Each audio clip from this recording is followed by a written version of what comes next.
খালাদা খালা চেক দিয়ে দিতেন আপনি অনেক আপনি মতো ভাই এটা আপনি মতো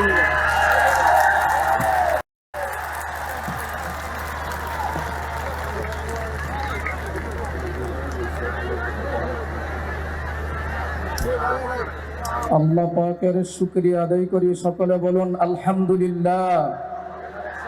মদিনার রাসূল সাল্লাল্লাহু আলাইহি ওয়াসাল্লাম বলেন, মান লাম ইয়াশকুরিন নাস লাম ইয়াশকুরিল্লাহ। আগে আল্লাহ পাকের পক্ষ থেকে কোনো নিয়ামত পাইলে প্রথম বান্দার কৃতজ্ঞতা আদায় করো, এরপর আল্লাহর শুকরিয়া আদায় করো। আজকে আমরা এখানে উপস্থিত হয়েছি, একটা হলো ব্যথা আর একটা হলো আনন্দ। ব্যথা, আমাদের সাবেক প্রধানমন্ত্রী, সফল প্রধানমন্ত্রী, একে একে তিনবার যিনি জনগণের ভোটে নির্বাচিত হয়েছেন, তিনি আজকে আমাদের মধ্যে নাই। এটা হলো দিলের মধ্যে আমাদের ব্যথা। মায়া আর মহাব্বত আর শুকরিয়া খুশি হলো এই, তারই একমাত্র সন্তান জনাব তারেক রহমান সাহেবকে আমরা দেখতে পারিছি।